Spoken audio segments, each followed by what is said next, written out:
I'm going to open up with this little picture that I showed in my last video for 2 seconds. It was a tunnel under the Chicago River in 1870. We are told these men of little means and resources tunneled under the Chicago River without a leak. And I think this is a good case for the mud flood.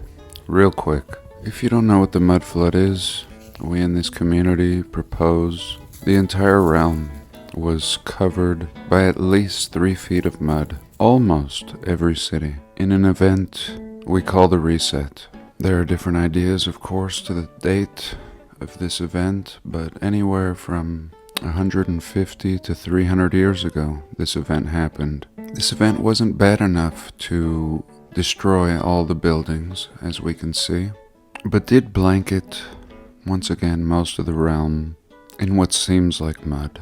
And this picture depicts the mud flood. As we can see in an earlier picture, this whole street over here is covered in the mud and dirt, coming right up to this most top portion of block. And if we look to the left here, 1 and possibly 2 more courses have been dug out, including this whole street. They've put wooden sidewalks in place, and in my opinion just dug out this tunnel at best. And here I was just watching the Ice Age Farmer, and now that one pandemic has blown over, another one is created. Now it's the bird flu again, and we've gone through these flus: the bird, the swine, the killer bees, the mosquito. What won't they attack? What won't they use to generate fear? I don't think anything. Everything is on the table for them. The fear of essentially life. And I think it's working. For the masses, at least.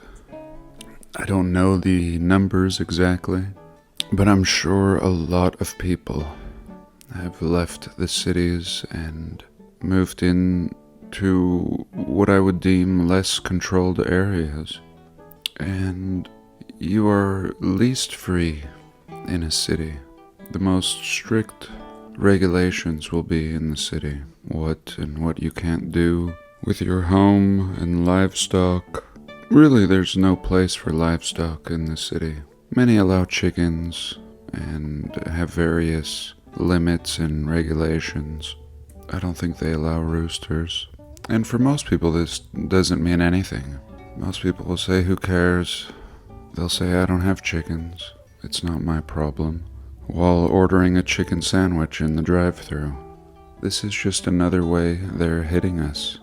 The dollar is at its lowest as far as spending power, and it just affects everything. It has less purchasing power, and the prices are 2 or even 3 times higher than they were only 2 years ago. And I've been preparing for a reset for the last 20 years. Listening to the old Art Bell show, I'd been introduced to hundreds of different scenarios that we should be aware of. And in this community, we probably have only added to that list of possible scenarios in which we should prepare for. Nobody's going to fix this mess as far as the system is concerned. And even worse, it's being purposefully brought down. But we still can make a better lives for ourselves, our families, and even as communities. Some sort of reset is inevitable. We don't need to worry about that, but simply understand it and form and create our lives accordingly. Today I want to talk about asylums, mental asylums of the past, and quite possibly the present. I thank you for being here today. Thanks for joining me, and welcome.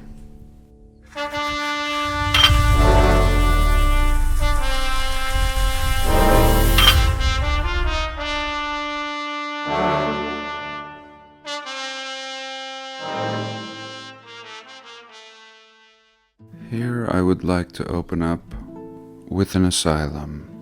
Where could this be? I can only tell you where it is. I can't tell you who these men are.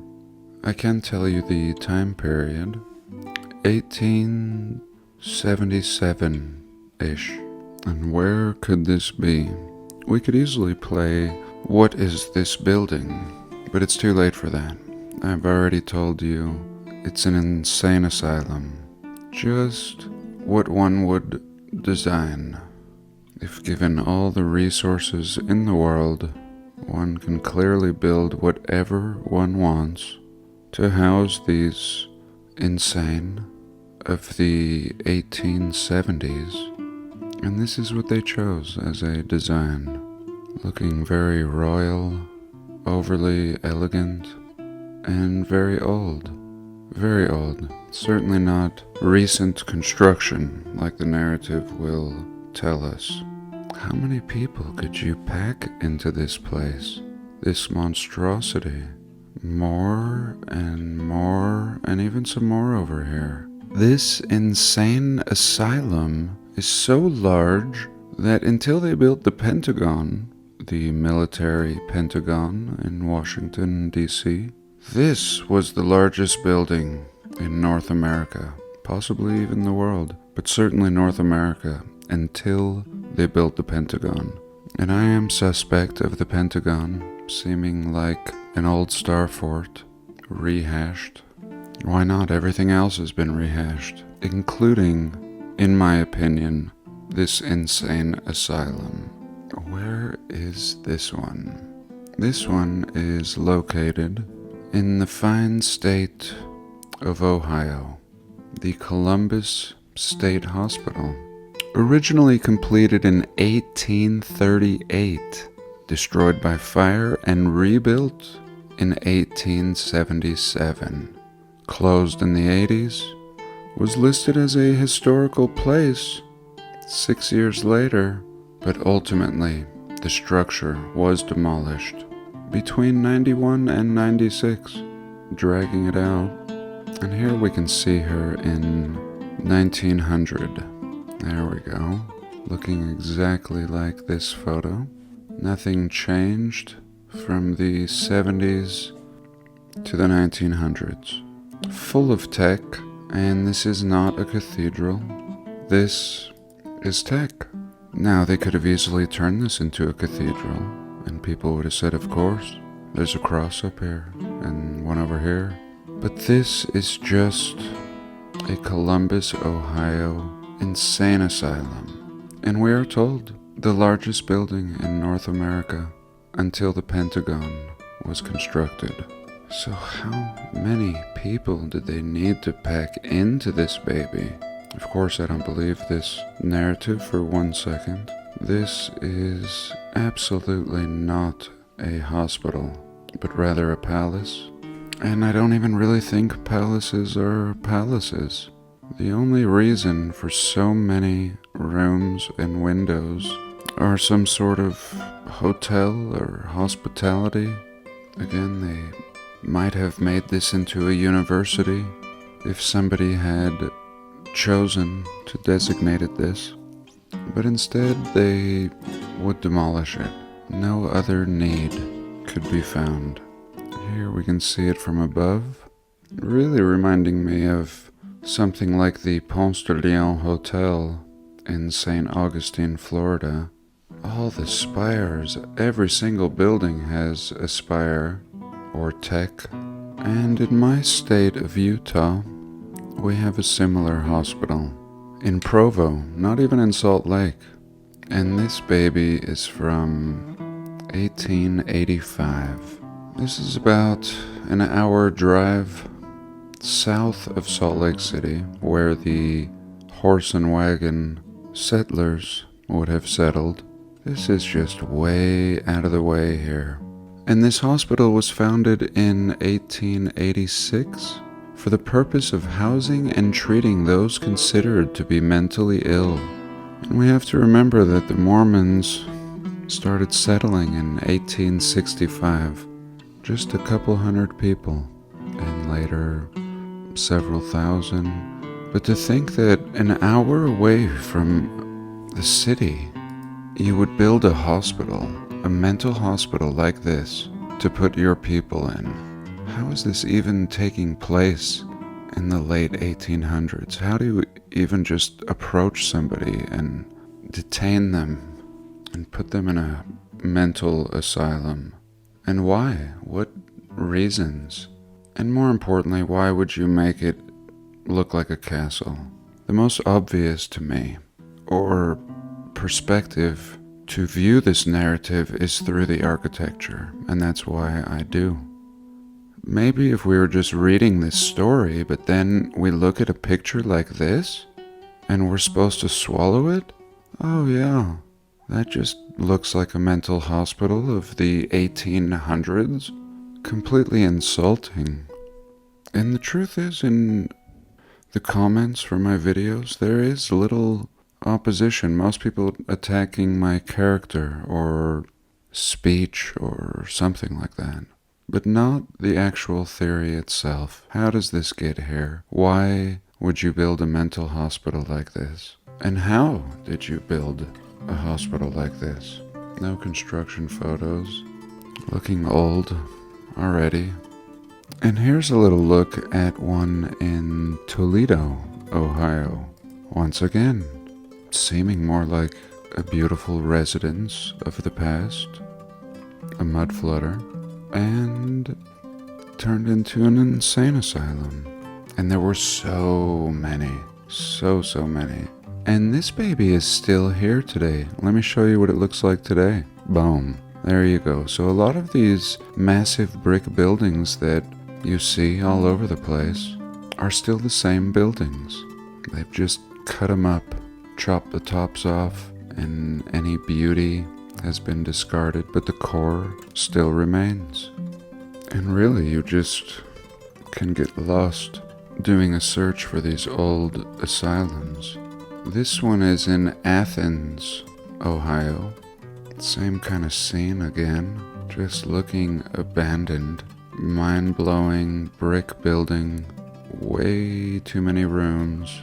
And all the research that we do and explore in this community, to the layman, is often called haunted. Haunted hospitals, haunted houses. These are all what we would call very generically Tartarian architecture, or just old world, past civilization. And again, to the layman, it's just haunted. And it is haunted, and it is creepy, and that's that same creepy feeling I told you I've gotten since my youth from these buildings. They are too massive. They give off an air that is not felt with anything that our current civilization has built in the last 70 years. And once you know it, you know it. But here, let's look at these 8 creepy asylums that are still standing. They have to stress, because most of them are demolished, just like this. But here the mainstream has created a small showcase for us, and I appreciate that. This is kind of interesting. You could look at different states, but let me stay on topic. Here, the St. Louis State Hospital, the Fulton State Hospital, with a giant smokestack again, really seeming like a grand estate immediately upon pulling up. The Farmington State Hospital, just not seeming like a hospital. Again, the mud flood windows, looking like a little miniature courthouse or something. Something that would be repurposed into a municipality, not seeming like an insane asylum. Maybe a mausoleum or a tomb. Really, Garfield's tomb is 10 times bigger than this. That's the president. This was originally State Hospital Number 4, and now serves as the Farmington Correctional Center. So there you go. Such good quality. They just turned it into a correctional center. Over 200 lobotomies were performed in the hospital between 1940 and 1943. That's only 3 years. 200 lobotomies. Electroshock therapy was also practiced. The hospital was most populated in 1954, with 1,000 patients. And then the population fell to 320, and the hospital became part of the Department of Corrections. And my friend Pastor Bob, the bastard, was telling me some time ago that Reagan had shut down all the leftover asylums. And in many cases, they released the patients into the public. And as we can see here in other cases, the patients became part of the correctional facilities, or basically inmates. They went from the insane to just prison inmates. And in reality, I think that's what the asylum was. It was ultimately a prison, and still is, drugging the patients, restraining them in many cases. Here, the Marshall State School and Hospital. Mind you, this is a haunted hospital post. This baby was on 288 acres of land. The Missouri State Hospital, Nevada. Wow. Always with the black smoke like they're burning bodies. Unbelievable. It was opened in 1887. So I think this one is in Missouri, but I think it's called the Nevada State Hospital. So this is just in Missouri. I mean, no exception. Every state packed or was packed with repurposed asylums. St. Vincent's in Normandy. Does this look like a hospital? And we're told the subject of the infamous exorcist or exorcism was actually said to have taken place here. Another one in Liberty, Missouri.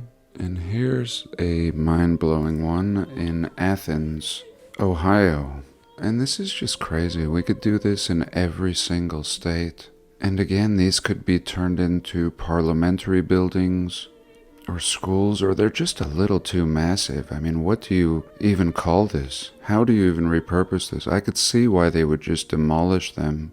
A whole industry here by demolishing this building. An entire industry. Now you have statues and tech and roofing and millions of bricks.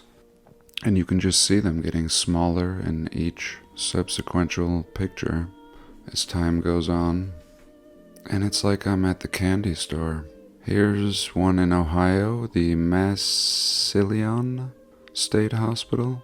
American Haunted Locations. Here you go again. You see how they portray these buildings? They don't understand them. And they're playing off of that feeling that we get. That feeling is trying to tell people the truth. The truth is these are from a past civilization, and that's the feeling. That is what your spirit or higher self is sensing. And yet they have a good time selling the haunted idea. A great way to dismiss these wonders. And this one is still standing. What a beauty. Oh, the Ohio State Penitentiary Hospital. A castle. And perhaps this is the same as this one? I'm not sure. I don't think so. This is way over the top for an asylum. And here, while doing a search on Wiki, I finally jumped in the corner and just asked it directly for a list of closed asylums. And they said that page doesn't exist, but here's a bunch of stuff. And I'm kind of excited. Another way to use the wiki, just to gather information, not tell us anything about it.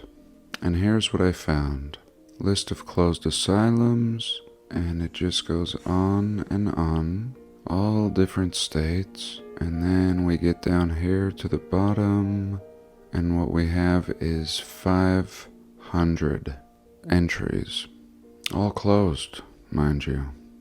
So, for the next part of the video, I hope to go out to Provo and check this baby out for myself.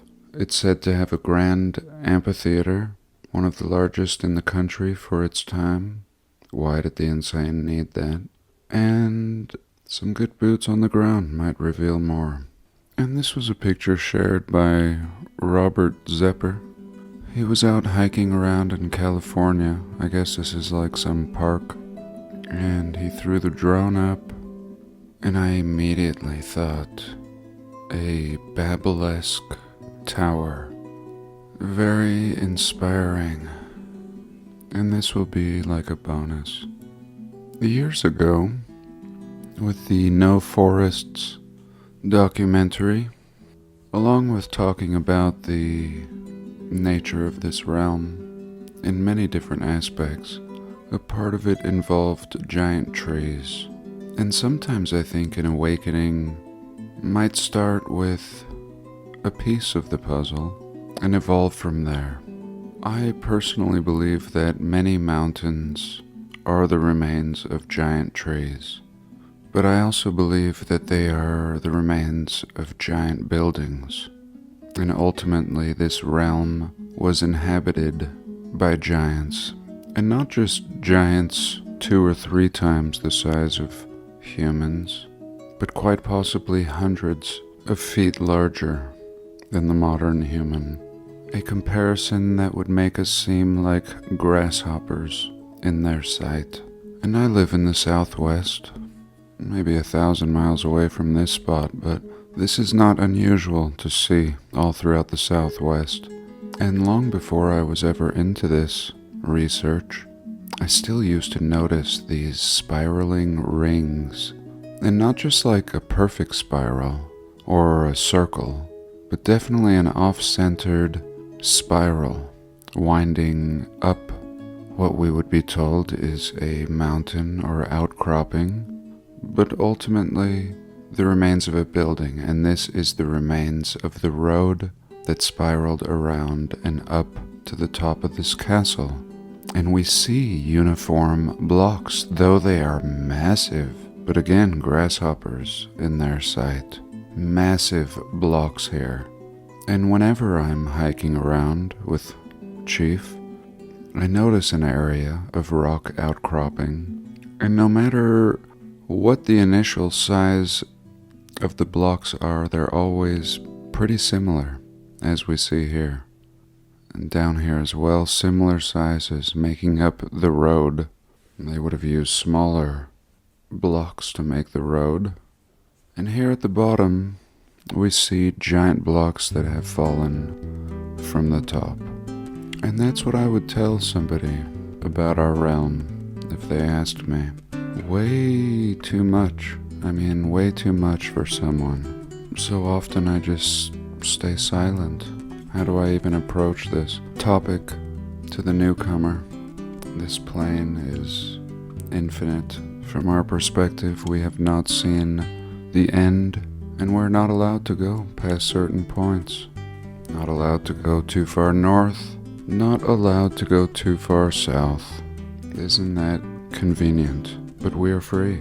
And maybe just this little center part of the realm has been taken over by this parasitic force that rules us. And maybe on the outskirts, there are still inhabitants of these times of old. And this place that Robert was at was called Stony Point Park. There we go, Stony Point. And from this perspective, still looking very building-like in absolute ruins. And let us have a little peek. And here we go, Stony Point Park in T- whatever. And yep, this is definitely it. It seemed like it was off of the highway. And here's what she looks like from above. So almost seeming as if the building has collapsed in on itself and fallen over, kicking a lot of debris clear out to here. And the debris gives us a forensic idea of the disaster. This thing just didn't melt, and it didn't just collapse in on itself, but it fell over, kicking out blocks all over the place. And these blocks are so massive that they're just building the neighborhoods around them. Here we go. And their source is several hundred feet, or even 1,000 feet away. And let's change our angle a little. And I think we see a combination of collapsing and melting. We see the Swiss cheesing effect taking place. And we see these larger blocks fusing together and then re-solidifying. Again, I see this pattern all over in the Southwest. If you look carefully, you can actually see the blocks that have fused together. Oh, and how interesting. The train actually goes underground right here. Very, very interesting. And it's on Topanga Canyon Boulevard. This 76-acre park features rock outcroppings plus caves, plus a train that disappears underground at this exact point. And I think that's about it. I thank you for joining me today. Do have a blessed day. I love you all, and I'll see you next week.